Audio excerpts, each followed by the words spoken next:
Max Fosh could be the first booking of the game. Wowzers, trousers. Yellow card. The Una reverse. His Una reversed it. That's a first. And it's all thanks to Mr. Anthony Edwards. Ant-Man, looking like a damn superhero. But now it's got everybody begging the question. Is Anthony Edwards actually better than Luka Doncic? Every day when you're walking down the street, you stop and think,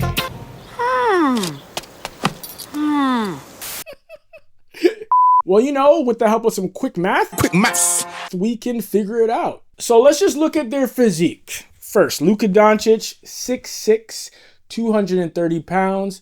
Although people might say he's more like pushing 250. You know, throwing back a couple beers, you know, packing on the pounds. According to Nico Harrison, he averages 28.2 points per game, 8.2 rebounds per game, and 7.7 assists per game. Field goal percentage, 45% on the season, and 3-point percentage, 36.8% on the regular season. Not bad at all. However, his numbers have taken a bit of a decline this season and compared to the years before. He was nursing an injury before he got shipped to the Lakers, so we gotta keep that all in mind. Now, Anthony Edwards. Ant-Man, Batman, Superman. 6'4", 225 pounds, 27.6 points per game, 5.7 rebounds per game, 4.5 assists per game, 44.7 field goal percentage, and a 39.5 3-point percentage. So damn near close to 40%. Now, if we dig a little deeper, we can see that Luka Doncic is shooting his worst field goal percentage since his rookie season. In his rookie season, Luka was shooting just a hair over 42%. That is in 2018. And now he's shooting 43.8%. All the seasons in between, he was shooting a much better field goal percentage than that. However, Luka is shooting his second best 3-point percentage of his career. That's right, in the 2023-2024 season, Luka was shooting 38%. And this season, Luka is shooting about 37%. So yeah, between this year and the 2023-2024 season, Luka is shooting the 3-ball at his highest efficiency. But then you look at Anthony Edwards, and this is where things get interesting, because before this season, I used to always think that Anthony Edwards wasn't that efficient of a 3-point shooter. He used to get a lot of threes up, but he wasn't that efficient. This year, that has changed, because regardless of Luka's most efficient season in 3-point shooting, Ant has surpassed that. Right now this season, Anthony Edwards is shooting 39% from 3, damn near 40%. Ant is shooting the second most 3-pointers per game in the entire NBA at 10.3 per game. So to be able to shoot at almost 40%, shooting that many threes, that's incredible. And he's 3 years younger than Luka. By all means, this kid is just getting started. But let's look a little deeper. Luka's 2-point percentage is the worst of his career, 49%. And although Ant's has dropped from 51% last season to 50% this season, it's still better than Luka's. Ant is obviously a better free throw shooter, shooting at about 83.7% compared to Luka Doncic, which is shooting 78.2%, which I never understood, because Luka is such a good shooter when it comes to everything else, but then when it comes to free throws, he always seems to brick way more than he should. Now, when it comes to athleticism, this is no competition at all. I mean, Luka can't really get off the floor. He's really tall. He knows how to use his body. And I mean, he is super athletic compared to the regular Joe Schmo, such as myself. But Anthony Edwards is a freak athlete. He jumps out the gym. 10 to shoot. Edwards. Oh, Edwards! He does it for insane blocks. For a situation. And I mean, Anthony Edwards. He hit his head. He hit his head under the backboard. He does it for insane dunks time and time again. I mean, the only other athlete that I think is more freakish than him is probably Ja Morant, just for his size. But I can't even say more freakish, because, yeah, it's probably Ant. I mean, let me know in the comments below if you disagree, but he's definitely top 3. Now, of course, Luka is a better passer with better court vision. That's why he's averaging almost double the amount of assists per game compared to Anthony Edwards. However, Ant is getting a lot better. And in these playoffs, the way he's been passing out of double teams, he's definitely improved. Now, I don't think he'll ever be as good as a passer as Luka. However, Ant is getting a lot better and he's 3 years younger, so I don't know how he'll look at 26. However, I am surprised that Luka is averaging more boards per game than Anthony Edwards because he is more athletic, so I would think that he would be able to get more boards. However, it might be just the way their offense is set up. It's kind of better when the point guard is able to get the rebound and start the break quickly, to catch the defense off guard before it's set. But y'all let me know in the comments below. Maybe I got to dig a little deeper as to see why. Maybe it's the extra 3 inches that he has in height. Y'all let me know in the comments. But this stat right here kind of just flipped everything on its head when I read it.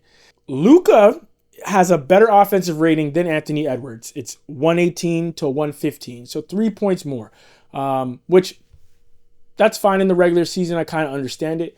But the defensive rating is what tricked me out because anybody with eyes or without will tell you that Anthony Edwards is a far superior defender compared to Luka Doncic. But if you look at the defensive rating, Anthony Edwards has a defensive rating of 113, while Luka is 110. And if you know anything about basketball, defensive rating is better when it's a lower number. So that has me super confused. However, Luka did miss a lot of games, and this is an average number. So if you miss a lot of games and then you come back and you make kind of an impact, could influence the rating. There's no way Luka is a better defender than Anthony Edwards. But now let's get into the present day. The playoffs. I mean, every game, Luka has been dropping buckets. He was sick for a bit. His flu game was nothing like Michael Jordan's. But every other game, he's been dropping buckets, and he's been looking really good on the offensive end.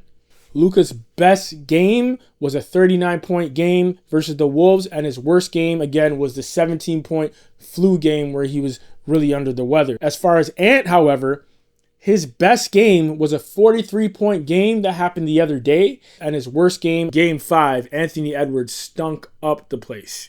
I mean, my guy had 15 points, 11 rebounds, and 8 assists. So, I mean, the rebounds and assists are a positive, but he had to do that because he shot 5 of 19 from the field. That's 26%. And then he shot 0 for 11 from 3. 0%. He said, you're 0 for 11 from 3, stop shooting. I said, y'all finna lose, go home, beat the traffic, man. Luckily, defense travels when your offense didn't decide to put his pants on. And I mean, Luka didn't play that much better either, but definitely not as bad as Ant when it comes to offense. Luka had 28 points, 7 rebounds, 9 assists. He shot 7 of 18, so 38%, not great, but not as bad as Ant. And he was 2 of 8 from 3. 2 versus 0. I think you're going to give that to Doncic.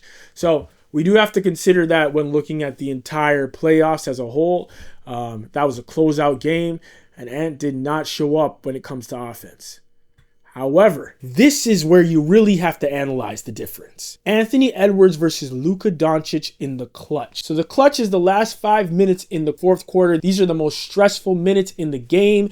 This is when you really get to see if you're a man or you're a mouse. This is what people pay you the big bucks for. And I mean, the whole game matters for sure. But if you choke in the clutch, where you got things like that, you don't want to choke in the clutch. Luka Doncic has been non-existent in the clutch. In the last 5 minutes of game 3 and 4 combined, Anthony Edwards has 12 points, shooting 3 of 6, so 50% from the field, and shooting 5 of 5 from the free throw line. Luka has had 2 points in the clutch of those 2 games, just 2 points in 2 games in the clutch. He shot 1 of 3 and no free throws. And guess what? LeBron James has been even worse. And I mean, he's had an incredible series for his 40-year-old body, but in the clutch, he's 0 for 3. No free throws, no points, 0, nada, zilch. This is why the comparison really is happening, and I gotta say, I'm starting to lean in the Anthony Edwards favor. Now, of course, recency bias is a thing. If Luka was in the best shape of his life, or even close to it, I don't think he would be getting as gas, and we wouldn't see only 2 points in the clutch minutes of 2 games combined. That's embarrassing, especially when you're the number 1 option on your team. If I'm forming a team around a player, it's way easier to form a team around a guy who plays both sides of the ball, as opposed to a guy that plays one side of the ball really well, and then you have to find ways to mask and hide him on the defensive end. So yeah, if I'm just judging based on ceiling, I'm going to say that right now, Anthony Edwards has a higher ceiling. And time will obviously tell, but what do y'all think? Let me know in the comments below. Do you think Anthony Edwards has a higher ceiling, or is he a better player right now than Luka Doncic? Or do you think I'm just overwhelmed by this recent history and it's really Luka who is the better player because of what he's proven in the past? Let me know in the comments below. Please like, share, and subscribe. And until next time.